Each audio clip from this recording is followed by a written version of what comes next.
오늘 우리에게 주시는 하나님의 말씀은 신약 성경 사도행전 13장 1절부터 3절까지 말씀입니다.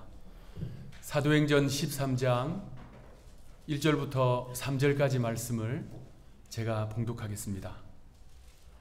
안디옥 교회에 선지자들과 교사들이 있으니 곧 바나바와 니게르라 하는 시몬과 구레네 사람 루기오와 분봉왕 헤롯의 젖동생 마나엔과 및 사울이라.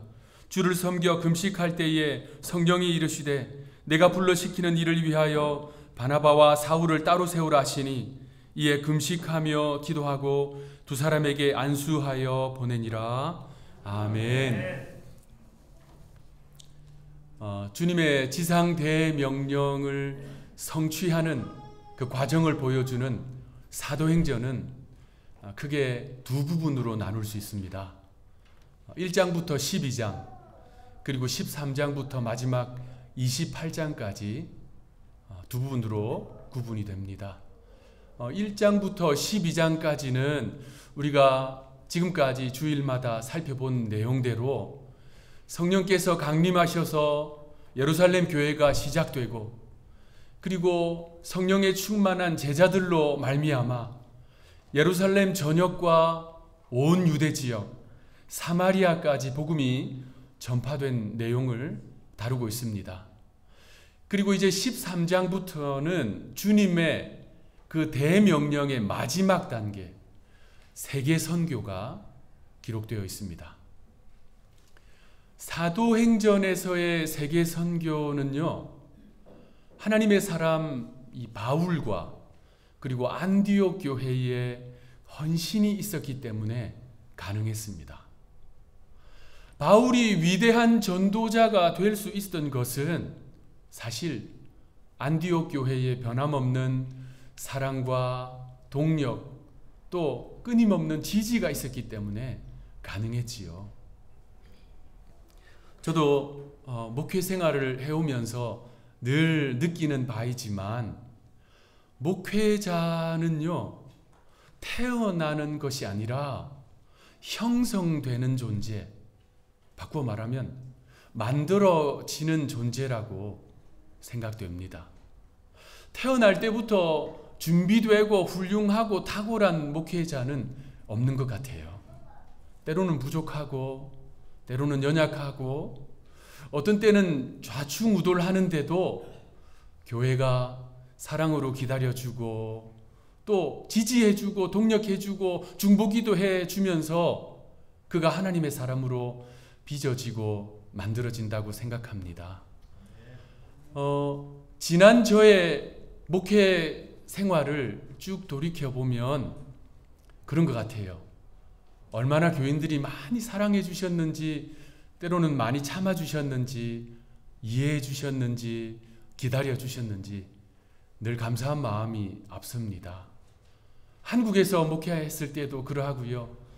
또 우리 교회 한우리교회에서도 목회할 때도 성도들의 사랑과 용납, 이해와 지지가 얼마나 큰지 늘 고마운 마음이 큽니다. 그래서 이 자리를 빌어서 제가 감사의 인사를 드리고 싶습니다.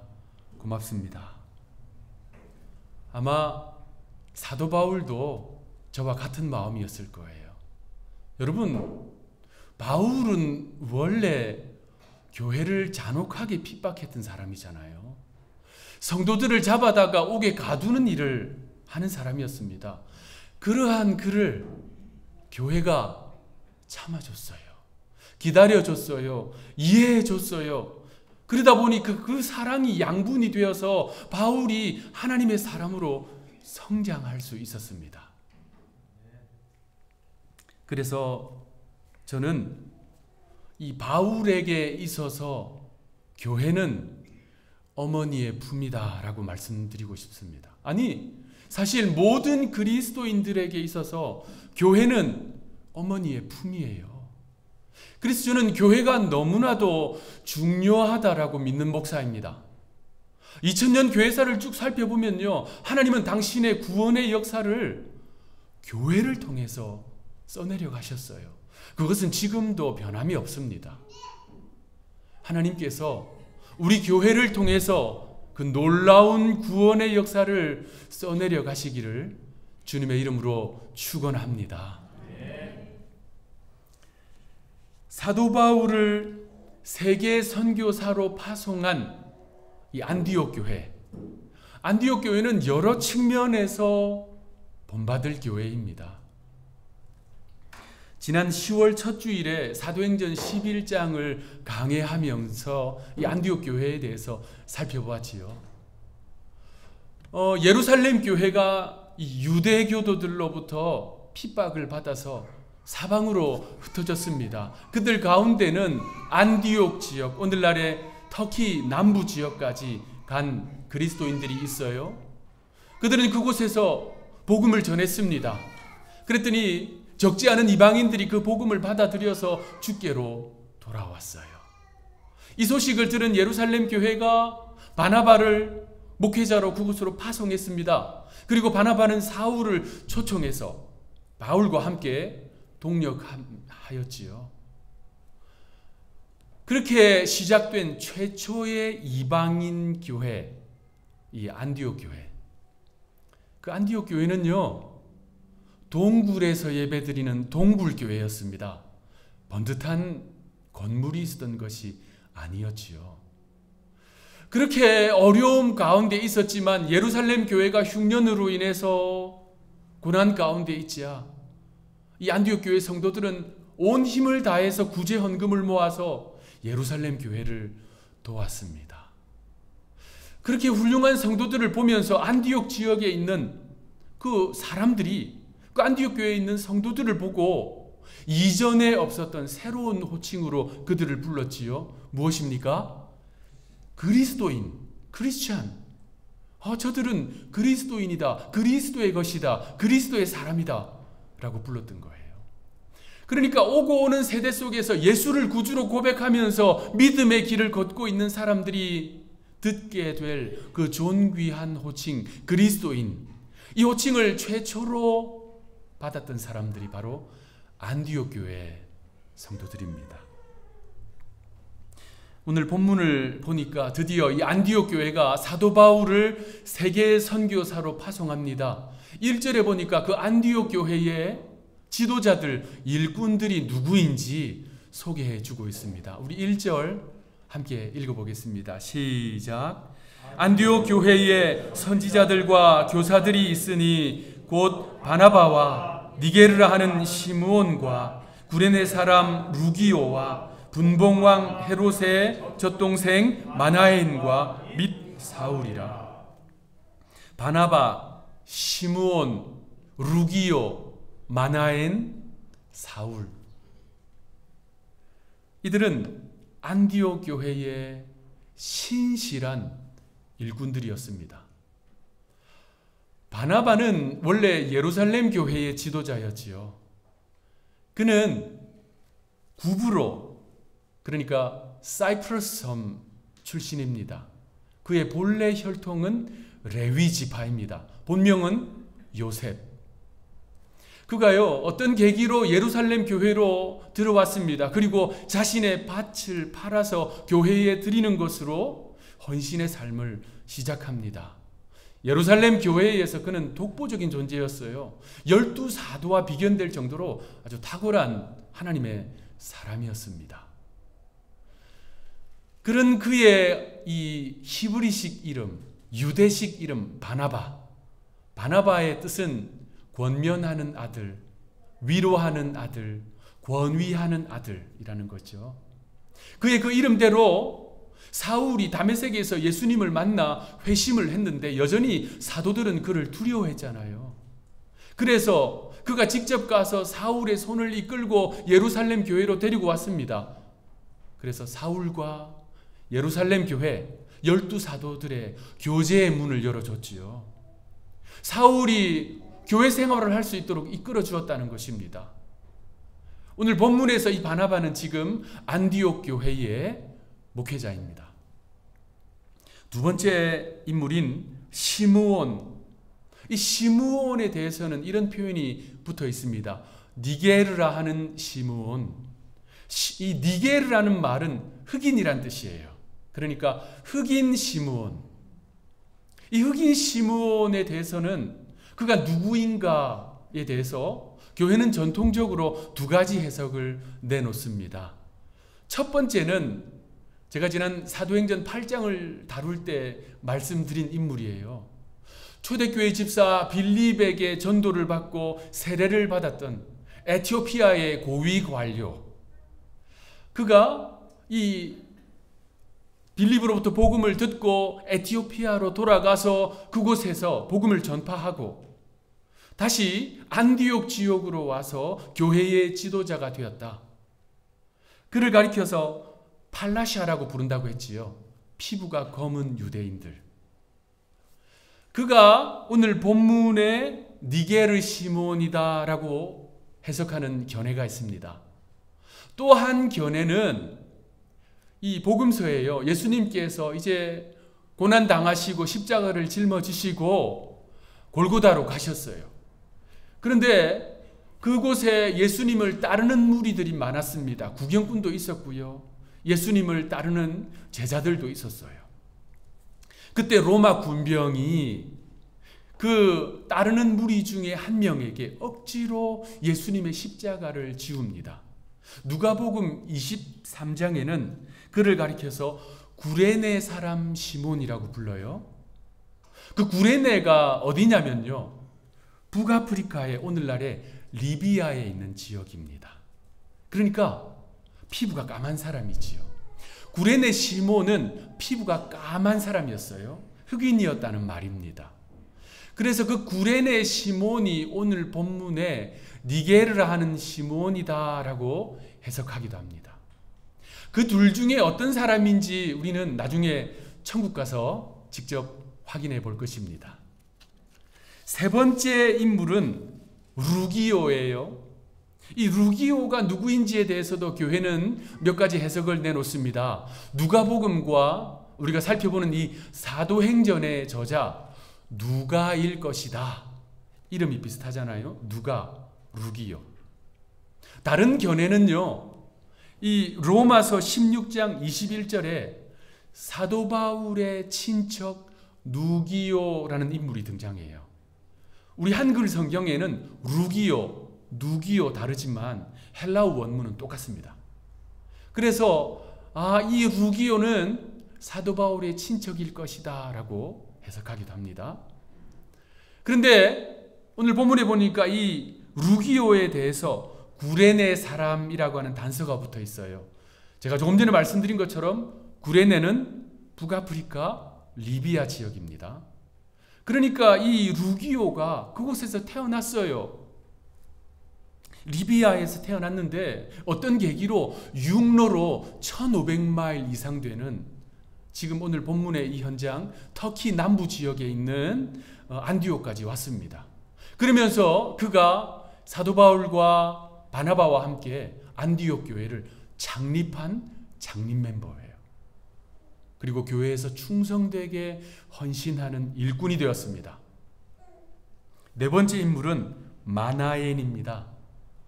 마나엔은 분봉왕 헤롯의 젖동생이라고 설명되어 있어요. 그러니까 마나엔은 기원전 4년부터 기원 후 39년까지 갈릴리와 베레아 지역을 통치한 분봉왕 헤롯 안디바와 함께 왕궁에서 자란 사람이에요. 자, 헤롯 안디바가 누구냐면요, 제가 지난주에 설명드렸는데 예루살렘 전역에 갓 태어난 아이들을 다 죽이라고 명령한, 유아 살해를 명령한 헤롯 대왕의 아들이에요. 그 당시 문화가 이런 게 있었습니다. 귀족이나 왕족들은 유모를 집으로 들여서 이제 아이를 키우게 했어요. 그리고 그 유모의 본래 자식들도 함께 그 왕실로 귀족의 집으로 들어와서 아이의 친구가 되어서 함께 자라게 하는데요. 때로는 그 유모의 자녀들을 왕실에 또는 귀족의 집안으로 입양하기도 했습니다. 그러니까 이 헤롯 안디바는 안디바에게 젖을 먹여 키운 그 유모는 오늘 본문에 마나엔의 엄마였던 거예요. 헤롯 안디바와 마나엔은요, 둘 다 왕실에서 자랐습니다. 그런데 두 사람의 삶이 너무나도 달랐지요. 마나엔은 사회적으로 대단한 배경 아닙니까? 왕실의 최측근에서 사는 사람이에요. 이미 그가 왕족으로 입양됐을 수도 있습니다. 그런데 그는 그 모든 부귀영화를 다 버리고 믿음의 길로 나왔습니다. 그에 비해 헤롯 안디바, 분봉왕 헤롯은 어떠합니까? 그는 복음서에 자주 등장해요. 예수님께서도 이 헤롯 안디바에 대해서도 말씀하셨고, 특히 이 세례 요한이 헤롯 안디바를 강력하게 비판했습니다. 헤롯 안디바는 자신의 권력으로 이복 동생 헤롯 빌립을 제압합니다. 그리고 그 헤롯 빌립의 아내인 그 유명한 여성 헤로디아를 빼앗아서 자신의 아내로 삼아요. 그러니까 제수를 빼앗아 와서 자신의 아내로 삼은 것입니다. 이것을 세례 요한이 강력하게 비판해요. 그래서 이 헤롯 왕은 세례 요한을 감옥에 가둡니다.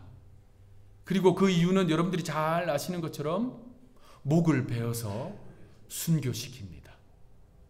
예수님은 이 분봉왕 헤롯 안디바를 간교한 여우라고 비판하셨어요.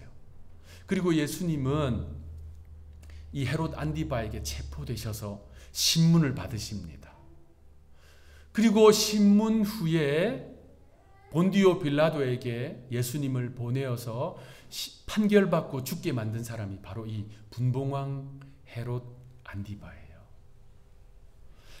그는요, 막강한 권력을 가지고 있었어요. 그런데 이복 동생의 아내를 빼앗아서 자신의 아내로 삼았던 그 헤로디아의 동생이 있었어요. 그 헤로디아의 동생이 바로 헤롯 아그리파 1세입니다. 그에게 모든 권력을 다 빼앗기고 비참한 말년을 살게 됩니다. 자, 그에 비해서 오늘 본문의 마나엔은 어떻습니까? 마나엔은 앞서 말씀드린 대로 인생의 그 탄탄대로 그 열린 길을 다 포기했습니다.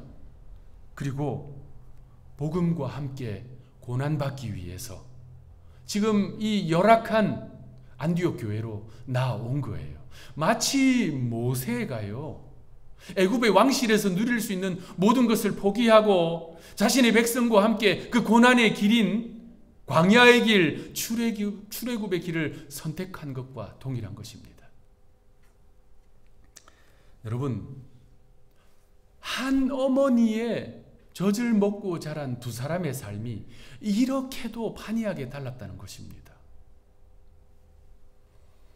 새벽이 되면 나뭇잎에 풀잎에 영롱한 이슬이 맺히지요. 새들은 그 이슬을 먹고 목을 축이고 아름다운 노래를 부릅니다. 소는 그 이슬을 먹고 영양가 많은 우유를 만들어내요. 그런데 뱀은 그 이슬을 마시고 무서운 독을 만들어냅니다. 이 내면이 중요하다는 거예요. 마음밭이 중요하다는 것입니다. 우리가 어떠한 마음밭을 가지느냐, 우리가 어떠한 자세를 가지느냐, 이것이 중요하다는 말씀입니다. 우리는요, 하나님의 은혜 앞에 늘 열려 있어야 돼요. 하나님의 말씀 앞에 늘 열린 심령을 가져야 합니다. 우리 한우리교회 성도들은 이렇게 마나엔처럼 늘 은혜를 갈망하고 말씀을 갈망하는 복된 성도들이 되시기를 주님의 이름으로 축원합니다. 마지막 인물이 사울입니다. 훗날 바울이 될 이 사울. 그는 바나바의 초청으로 지금 동력하여서 안디옥 교회에서 목회를 하고 있습니다. 자, 이렇게 5명의 일꾼들을 면면히 살펴보았는데 그들의 출신 배경이 너무나도 달라요. 어떤 사람은 당시 권력의 최정점에 있는 왕실 가문의 측근이었고요. 어떤 사람은 핍박을 피해서, 유대교의 핍박을 피해서 피난민이 되어서 그곳에 온 사람도 있습니다. 혈통도 달랐습니다. 유대인이 있는가 하면 헬라인도 있었고요, 아프리카 사람들도 있었습니다. 당연히 피부 색깔도 다 달랐겠지요. 이렇게 다름이 많음에도 불구하고 그들은 그 모든 것을 초월해서 하나됨을 이루어냅니다. 오늘 본문 2절 말씀을 합독하겠습니다. 2절 시작. 주를 섬겨 금식할 때에 성령이 이르시되 내가 불러 시키는 일을 위하여 바나바와 사울을 따로 세우라 하시니. 여러분, 그들은 전심으로 주님을 섬겼어요. 이 대표되는 5명 뿐만 아니라 온 성도들이 주님을 즐거이 기꺼이 섬긴 사람들입니다.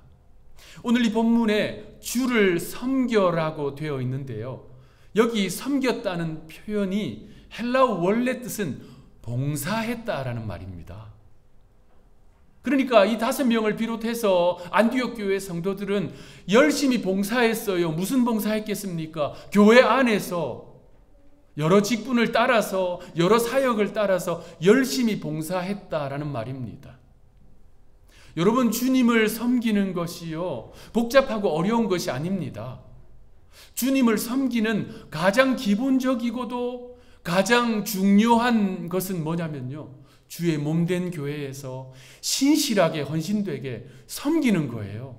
그것을 오늘 본문은 주를 섬겨라고 표현하고 있습니다. 심지어 그들은 금식하면서 하나님의 인도하심을 구했어요. 그러니 하나님께서 그들의 다름을 초월해서 한 마음을 주시는 거예요. 바나바와 사울을 따로 세우라. 교회는 바나바와 이 바울을 따로 세웠습니다. 사역자로 세웠다는 말이에요. 헌신자로 세웠다는 말입니다. 주를 위해 달려갈 하나님의 일꾼으로 기름 부어 기도로 세웠다는 말입니다. 참 공교롭게도 오늘 이 본문과 설교의 내용이 잠시 후에 있을 취임식과 참 연결이 된다, 이런 생각이 듭니다. 순서대로 진행하기 때문에 제가 미리 이 내용을 하는 것 아닌데도 불구하고 이 말씀을 통해서 저에게도 또 우리 교회에게도 주시는 하나님의 메시지가 있다고 믿습니다. 그렇게 하나님께서 안디옥 교회를 통해서 세워진 두 일꾼들을 오늘 3절에 보니까 이에 금식하며 기도하고 두 사람에게 안수하여 보내니라. 교회는 그들을 위해서 간절히 기도했어요. 그리고 사도 바울을 통해서 민족과 열방에 하나님의 복음이 선포되게 했습니다. 안디옥 교회는 그렇게 귀한 교회였어요. 자신들이 역경 가운데, 어려움 가운데 있었지만 더 어려운 이웃들을 돕기 위해 손을 펴는 사람들이었습니다.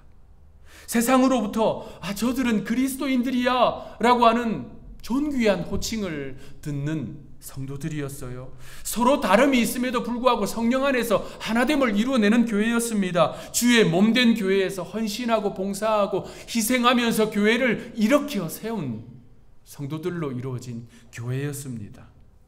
그리고 일꾼을 세워 복음 전파에 전념하는 교회, 그리고 지역 사회와 세계 선교의 중심이 되는 교회가 바로 안디옥 교회였습니다.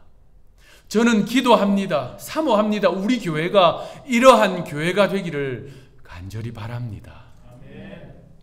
그래서 이 안디옥 교회의 발자취를 본받아서 하나님 앞에 귀히 들림받아 사용되는 저와 여러분들이 되시기를 구주 예수님의 이름으로 축원합니다. 기도하겠습니다. 하나님, 열악하고 어려운 상황 가운데 있었던 안디옥 교회를 붙잡으사 그 일꾼들과 온 교회를 통해 세계 선교를 시작하셨습니다. 주님, 우리 교회가 여기 있습니다. 저희가 여기 있습니다. 주의 능력의 손으로 저희를 붙잡아 주셔서 하나님의 일을 위해 써주시옵소서. 죽어가는 영혼들을 살리시고 세상을 하나님의 나라로 바꾸어가는 그 일에 저희들을 써주시옵소서. 저희를 통해서 주님께서 영광 받으시고 또 온 성도가 하나님 앞에 다시 한 번 더 일어나는 역사가 있기를 사모합니다. 감사하옵고 구주 예수님의 이름으로 기도합니다. 아멘.